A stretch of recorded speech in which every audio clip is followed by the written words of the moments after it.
Hello everyone, good evening. कैसे हैं आप सब? आशा करती हूँ आप सब ठीक होंगे और मैं भी ठीक हूँ। कर रही हूँ अपने घर के काम। तो अभी है ना, मिस्त्री जा चुके हैं, नहीं सॉरी, हाँ, मिस्त्री पीछे काम कर रहे थे और यहाँ पर इतनी ज़्यादा डस्ट हो गई थी ना कि मैं सोच रही थी कि चलो थोड़ा थोड़ा करके और घर को साफ़ करने लगती हूँ, क्योंकि काम वाली जो है वो नीचे साफ़ करती हैं घर, ऊपर वाला पोर्शन नहीं करती हैं। और अभी मैंने उनको बोला भी था ना, तो उसकी खुद की अभी कंडीशन सही नहीं है, वो खुद अभी बीमार चल रही है। तो फिर मैं ना उसको ज़्यादा काम का प्रेशर नहीं देती हूँ, क्योंकि मुझे ऐसा लगता है कि भाई वो भी तो इंसान है। पैसे के लिए हम उनसे ज़बरदस्ती काम करवाएं और वो बीमारी में भी करते रहें, तो ये पता नहीं क्यों मेरा ये स्वभाव नहीं है। तो मैं उसको ज़्यादा है ना प्रेशराइज़ नहीं करती अपने घर के काम के लिए। वो जितना कर जाती है ठीक है, मैं सोचती हूँ कि चलो मुझे इतनी मदद मिल गई, वो भी मेरे लिए काफ़ी है। तो है ना, यहाँ पर आज है ना पत्थर की मोल्डिंग हुई थी, यानी पत्थर को गोल किया जाता है ना, तो उससे क्या होता है कि बहुत ज़्यादा धूल मिट्टी छा जाती है घर में, घर की दीवारों पे, खिड़कियों पे, यहाँ तक कि मेरे पौधे भी ना बिल्कुल धूल मिट्टी वाले हो गए थे। पत्तों के ऊपर इतना डस्ट छा गया था ना कि पत्तों का रियल कलर भी नहीं दिख रहा था। तो मैंने थोड़ा थोड़ा करके घर को साफ़ करना शुरू किया, क्योंकि ऊपर का पोर्शन तो खैर मैंने अभी साफ़ किया ही नहीं है, कुछ भी छोड़ दिया है मैंने। और नीचे का जो है ना, ये गार्डन वाला एरिया मैंने आज थोड़ा सा साफ़ किया, क्योंकि यहाँ तक भी अगर आते थे ना तो हमारे पैर इतने गंदे हो जाते थे कि नीचे वाला घर हमारा पूरा गंदा हो जाता था। तो फिर मैंने यहाँ पे झाड़ू लगा के थोड़ा ही साफ़ सफाई की थी, ज़्यादा नहीं। और यहाँ दीवारों पे से भी ना इतनी धूल मिट्टी निकल रही थी ना, हाथ रखते थे तो हमारे हाथ पे धूल मिट्टी आ रही थी। तो मैंने केवल जो सीढ़ी का पोर्शन है वो और जो सीढ़ियाँ हैं बस ये साफ़ किया। नीचे का घर थोड़ा सा मैंने धो दिया और इससे ज़्यादा मैंने कुछ काम ही नहीं किया। और सच बताऊँ तो मैं ना करने की कंडीशन में ही नहीं रही थी, क्योंकि तबीयत आप लोगों को पता ही है कि ख़राब चल रही थी। और अचानक से मैंने इस तरह से सफाई करी ना, तो मैं दूसरे दिन बहुत ज़्यादा बीमार भी हो गई। और अभी है ना, मैं यहाँ पे सीढ़ियाँ साफ़ कर रही हूँ और आप देखना सीढ़ियों पे से कितनी ज़्यादा मिट्टी निकलेगी, आप सोच भी नहीं सकोगे।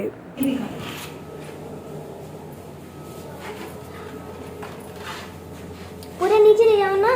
अरे रुकना, तो उड़ती है वो। अब ले जाऊंगी नीचे। Before to after.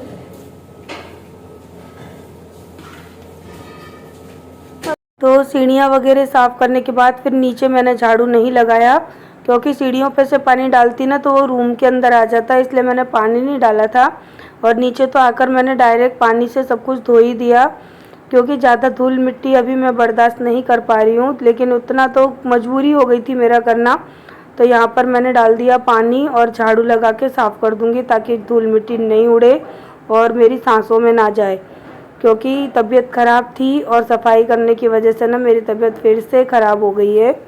सो अब आप लोगों को क्या बताऊँ, हो गई है तो हो ही गई है, क्या कर सकते हैं। पैर में दर्द हो रहा है, मुझसे चला नहीं जा रहा है।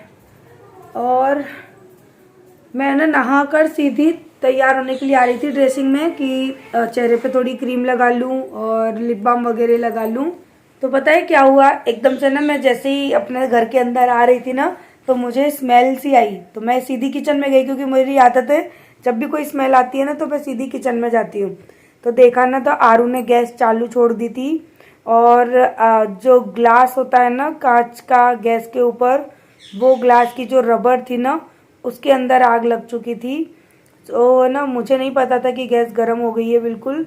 तो मैंने आके पहले फटाफट से गैस बंद की, सारी गैस बंद की, और उसके बाद है ना गैस के यानी स्विच ऑफ किए, और फिर गैस को ऐसे उठा के देखा ना, तो अंदर जो पन्नी जल रही थी ना वो धीरे धीरे बंद हो गई। मैंने फटाफट से सिलेंडर बंद किया, सब चीज़ बंद की, लेकिन मुझे ये नहीं पता था कि मैं ना यानी जो गैस है ना उसको टच करूँगी तो मेरी उंगली जल जाएगी। सो मुझे लगा कि गैस थोड़ी ना गर्म हुई होगी। तो जब दो साइड के बर्नर थे वो तो ठीक है, जैसे ही मैंने बीच में टच किया ना, मैंने कहा कितनी धूल हो गई, क्योंकि घर में काम तो चल ही रहा है। तो गैस वैस साफ़ करके ही मैं गई थी बाहर। तो दोपहर में और शाम को आके मैंने देखा ना, तो मैं कहा कितनी, ऐसे करके मैंने टच किया कि गैस की कांच पे कितनी धूल हो गई है। तो देखो क्या हुआ, फोकस। तो ये देखिए मेरी उंगली में कितना बड़ा छाला पड़ा है, और इस उंगली में भी है, लेकिन फोकस फोकस फोकस, इस उंगली में छोटा है इस उंगली में बड़ा है, ये उंगली लाल हो गई। तीनों उंगलियों की दशा देख सकते हैं। ये हमारी आरू की चतराई, इसमें भी ये लाल हो रही है। इतनी जलन हो रही है ना इनमें कि मुझसे इनसे काम नहीं हो रहा। सो मैंने अभी इनमें ना सरसों का तेल लगा लिया था साथ ही साथ, ताकि छाला ना पड़े। और सरसों का तेल है ना, जैसे ही उंगली जली ना, मैंने सरसों की तेल की जो कैन होती है ना, उसके अंदर ऐसे करके उंगलियां बोर दी। इस वजह से छाला इतना छोटा पड़ा है, नहीं तो मेरे बड़े बड़े 3 छाले पड़ जाते। तो अभी है ना मैं काम नहीं कर रही हूँ क्योंकि जलन तो हो ही रही है हाथ में, और ये छाला हुआ है ना, ये मुझे बहुत परेशान करने वाला है। अब काम कैसे करूँगी, सुबह सुबह इनका खाना पीना कैसे करूँगी। अभी भी ये पूरा इतना हिस्सा लाल हो रहा है, जलन हो रही है। और यहाँ पे देखो ये छोटा ही हो पाया है, बट इतने पूरे हिस्से में जलन हो रही है। तो आज तो आरू ने मुझे पहुँचा दिया होता ऊपर। अगर मैं गैस के पास टाइम पे नहीं गई होती ना, तो डेफिनेटली तय था कि ये गैस का जो ग्लास होता है ना ऊपर का, वो चकनाचूर होकर टूट जाता। आग भी लग सकती थी, घर में बहुत बड़ा हादसा हो सकता था अगर मैं बाथरूम में से निकल के सीधी किचन में नहीं गई होती। मैं अगर ड्रेसिंग में आ गई होती तैयार होने के लिए, तो आज मेरे घर में बहुत बड़ा हादसा हो जाता। क्या हुआ? और मुझे पता है गैस को ऑन करने में ना डर लग रहा है कि ऐसा ना हो कि उसका ग्लास टूट जाए, क्योंकि वो अभी भी एकदम गर्म रखी है। आरू गैस नहीं छूना, ठीक है? अभी भी इसका ग्लास है ना इतना गर्म है ना कि अगर आप हाथ रख दोगे तो जल जाएगा। मैंने जस्ट ग्लास को ही टच किया था और उंगली जल गई। अब भूख लग रही है, पर खाना कैसे बनाए? डर लग रहा है कि गैस को जलाऊं और एकदम से ब्लास्ट ना हो जाए, क्योंकि मोस्टली ऐसा होता है कि कांच की जो गैस होती है ना, जैसी मेरी है, वो मोस्टली टूट जाती हैं। लेकिन शुक्र मानो कि इतना बड़ा हादसा होते होते बच गया। तो अभी है ना सुबह का टाइम है और मैं कर रही हूँ काम, और मेरे हाथ में ना काफ़ी आराम मिल गया था। यानी ऐसा लग रहा था जैसे मेरे हाथ में कोई प्रॉब्लम है ही नहीं। वैसे मेरी तबीयत ख़राब हो रही थी, धीरे धीरे काम करते करते मुझे फील हो रहा था, बट हाथ में कोई दिक्कत नहीं थी। सरसों के तेल में हाथ डिप करने से क्या हुआ कि मेरे हाथ में कोई छाला वाला नहीं पड़ा। खाना पीना करके दे दिया टिफ़िन का, और यहाँ पे कर रही थी मैं किचन को साफ़। उसके बाद मेरी तबीयत इतनी ज़्यादा ख़राब हो गई कि कोई वीडियो शूट नहीं की, कुछ नहीं किया। और क्या हुआ, अचानक से फिर पहले जैसी मेरी हालत हो गई, और समझ में ही नहीं आया कि जब मैं बिल्कुल परफेक्ट हो गई थी और अचानक से मेरी तबीयत क्यों ख़राब हो गई। इसी वजह से फिर मैंने कोई वीडियो शूट नहीं की। उसके बाद अब मैं दूसरे दिन की सुबह वीडियो शूट करूँगी, क्योंकि किचन साफ़ करने के बाद सीधी मैं बेड पे गई। उसके बाद 3 बजे तक मैं सोती ही रही, और उसके बाद है ना फिर दवाई वगैरह ली शाम को, और शाम को भी मेरी कंडीशन ऐसी नहीं थी कि मैं वीडियो शूट करती। अब है ना ये मैंने सोचा कि चलो आपको बता देती हूँ। आप लोग पूछोगे कि दी हाथ में छाला वगैरह कैसा है, तो वो बिल्कुल नॉर्मल हो चुका है। सरसों के तेल ने बहुत अच्छा फ़ायदा किया कि मेरे हाथ में कुछ भी फ़र्क ही नहीं पड़ा। ऐसा लग ही नहीं रहा मुझे कि मेरा हाथ जला भी था। अभी ये तो ना साफ़ सफाई करके और किचन साफ़ करके उसके बाद ना अब मैं आपको मिलूँगी 1 दिन बाद की सुबह में।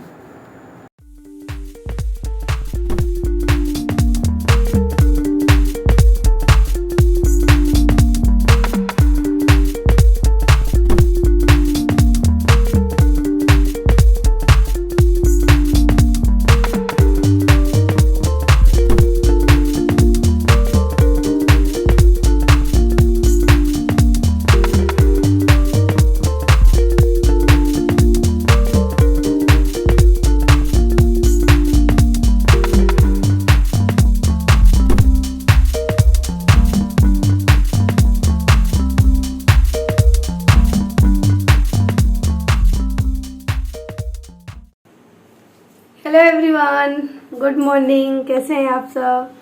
तो मैं भी ठीक हूँ, और अभी सुबह सुबह बना रही हूँ मैं नाश्ता।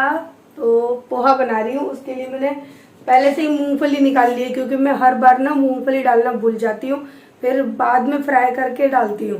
तो आज मैंने पहले से ही ना डब्बा निकाल के रख लिया है। आरू मोलू दोनों में से कोई भी स्कूल नहीं जा रहा, क्योंकि मोलू को बुखार है और आरू को भी ना हल्की सी हरारत हो रही है। और मेरी भी तबीयत है ना कल सफाई करने के बाद है ना एकदम से डाउन हो गई, और हाथ में जो छाला पड़ा था ना वो बिल्कुल सही हो गया। आप सोचोगे कि इतना बड़ा जादू कैसे हो गया कि रात को छाला था और सुबह होते होते गायब हो गया। तो जब भी है ना हाथ अगर आपका जल जाए ना इस तरह से, तो कुछ नहीं करना है, कोई पेस्ट वगैरह नहीं लगानी, कोई ट्यूब नहीं लगानी। जो आपके घर में सरसों का तेल होता है ना, उसके कंटेनर में से तेल लेके किसी बॉल में ले लेना और उसके अंदर अपने हाथ को ना ऐसे डिप कर देना। क्योंकि मैंने यही किया था, मैंने अपने हाथ को ना पूरा इतना डिप कर दिया था कटोरी के अंदर, और उसके थोड़ी देर बाद जलन भी बंद हो गई। और देखिए मेरा छाला, आप जानोगे ही नहीं कि मेरे हाथ में छाला हुआ भी था। ये हाथ नहीं था मेरा, ये वाला हाथ था। देखो इस उंगली में हुआ था छाला, वहीं का वहीं बैठ गया, चमड़ी भी इक्वल हो गई। सो अगर आप लोगों को भी ऐसा हो ना, तो सरसों के तेल में हाथ डाल देना, या कहीं भी जला हो ना वहाँ पे सरसों का तेल बहुत सारा भर देना, चपोड़ देना, तो कुछ नहीं होगा।